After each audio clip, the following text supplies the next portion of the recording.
Hello friends, welcome back to your channel Gurukul IAS. दुनिया के सबसे बड़े डेमोक्रेटिक इलेक्शन संपन्न हो गए हैं, जिसमें सबको हक है पार्ट लेने का और वोट करने का। ऑफ कोर्स कॉन्स्टिट्यूशनल ऑब्लिगेशन आपको फुलफिल करनी होती है। इस इलेक्शन में भी कई लोग जीतते जीते हार गए और कई लोग हारते हारते जीत गए। जैसे पीएम मोदी, कंगना जैसे फेमस पर्सन पहले हार रहे थे और बाद में उन्हें विक्ट्री मिली। इस वीडियो में भी ऐसे कुछ लोगों की बात करेंगे कि कौन सेलिब्रिटी जीता है, कौन हारा है, कौन कितनी मार्जिन से जीता और कौन कितने मार्जिन से हार गया।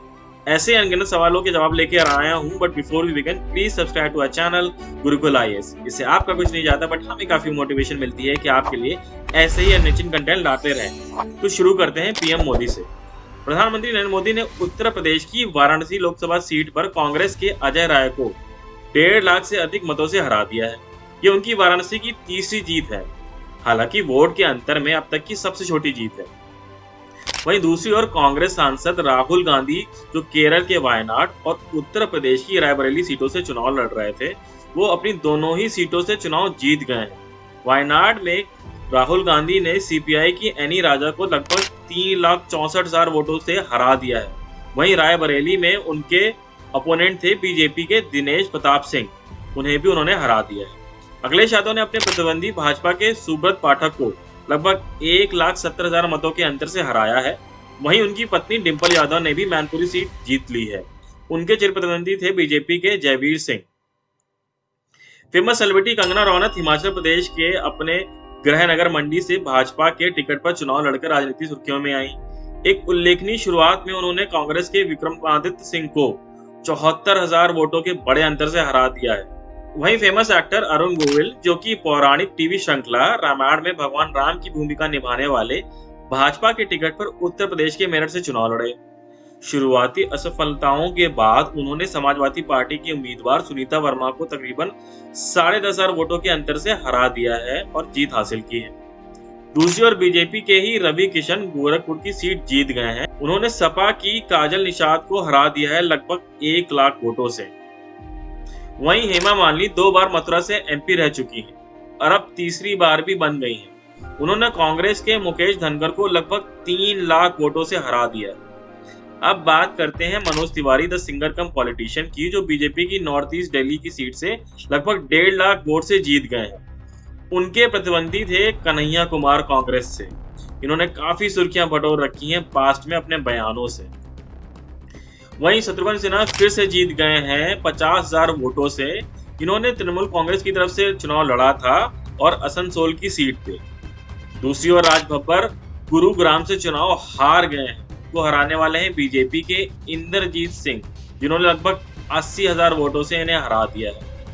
अब बात करते हैं साउथ की। सुरेश गोपी ने केरला राज्य में भाजपा के लिए पहली सीट जीतकर इतिहास रच दिया है।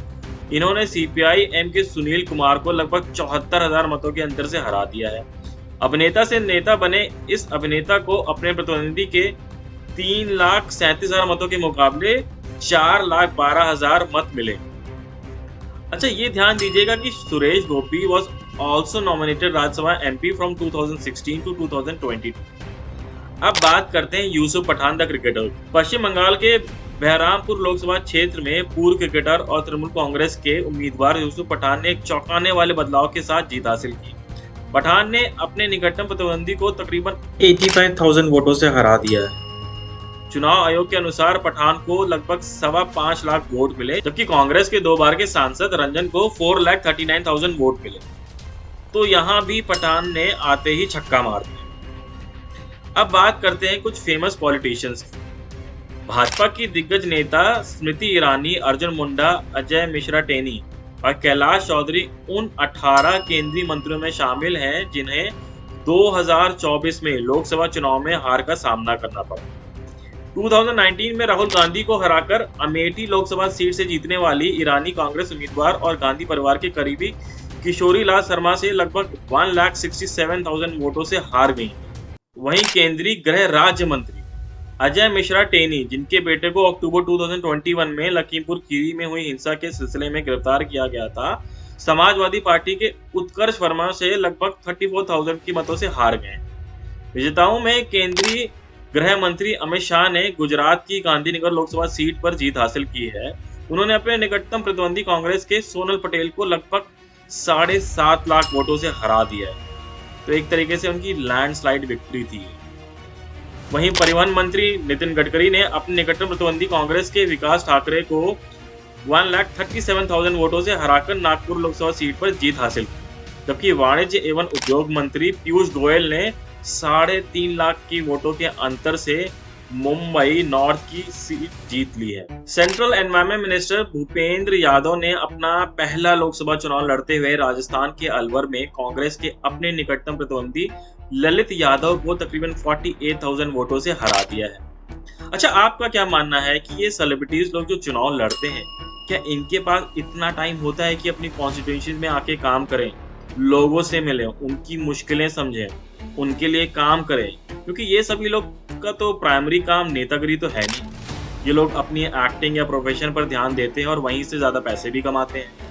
या और कोई भी प्रोफेशन हो इनका तो ये इसे साइड तो करते नहीं, बट सिंस फेमस हैं तो एक एज जरूर मिलता है इन्हें चुनाव में और जनता इन्हें चुन लेती है। आप क्या मानते हैं, क्या जनता इन्हें ये सोच के चुनती है कि टीवी पे अच्छा रोल प्ले करने वाले क्या उनकी जिंदगी या समाज में भी उतना ही अच्छा रोल प्ले करेंगे, काम करेंगे? लिखिएगा कमेंट सेक्शन में जरूर, क्योंकि आपकी राय मैटर करती है। Please like, share and subscribe. यार आप लोग सब्सक्राइब नहीं करते, ये सिर्फ 0.3% है। कर लोगे तो नोटिफिकेशन मिलती रहेगी और हमें भी मोटिवेशन मिलेगा कि आपके लिए ऐसे ही एनरिचिंग वीडियोस लाते रहें। Till then, stay tuned to your channel Gurukul IAS. Thank you, Jai Hind, God bless and bless you.